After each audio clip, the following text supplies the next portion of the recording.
রাতভর উত্তেজনা ছড়ালো মধ্যপ্রাচ্যে।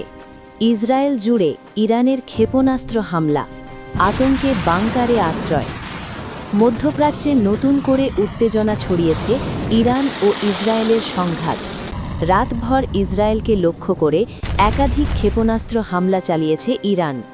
অল্প সময়ের ব্যবধানে কয়েক দফা হামলায় পুরো দেশের সতর্কতা সাইরেন বেজে ওঠে, আর আতঙ্কে সাধারণ মানুষ নিরাপদ আশ্রয় ও বাংকারের দিকে ছুটতে থাকে। দ্য টাইমস অফ ইসরায়েল জানায়, বাংলাদেশ সময় সোমবার রাত প্রায় 1:45টার দিকে নতুন করে ক্ষেপণাস্ত্র নিক্ষেপ করা হয়। এতে বিশেষ করে দক্ষিণাঞ্চলে তীব্র আতঙ্ক ছড়িয়ে পড়ে এবং বাসিন্দারা দ্রুত আশ্রয় নেন। অন্যদিকে পারস্য উপসাগরে অবস্থানরত মার্কিন বিমানবাহী রণতরী ইউএসএস এব্রাহাম লিঙ্কনে হামলার দাবি করেছে ইরানের রেভলিউশনারি গার্ডস। তবে আল জাজিরাকে এক মার্কিন কর্মকর্তা জানান, ওই হামলায় রণতরীটির কোনো ক্ষতি হয়নি এবং এটি স্বাভাবিক কার্যক্রম চালিয়ে যাচ্ছে। টানা কয়েকদিন ধরে চলমান এই সংঘাতে মধ্যপ্রাচ্যের বিভিন্ন দেশেও প্রভাব পড়েছে। Qatar, Bahrain, Jordan, Oman, Kuwait, Saudi আরব ও সংযুক্ত আরব আমিরাতের কিছু স্থাপনায় ক্ষয়ক্ষতির খবর পাওয়া গেছে।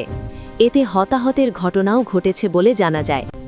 ইসরায়েলের গুরুত্বপূর্ণ শহর তেল আবিব, হাইফা ও জেরুজালেমেও ক্ষেপণাস্ত্র হামলার প্রভাব পড়েছে।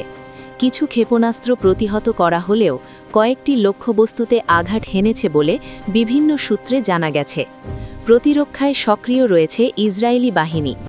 এদিকে পাল্টা হামলায় সীমান্তবর্তী একটি সামরিক ঘাঁটিতে আঘাত হানে ইসরায়েল, যেখানে প্রায় 40 জন সেনা নিহত হওয়ার খবর পাওয়া গেছে।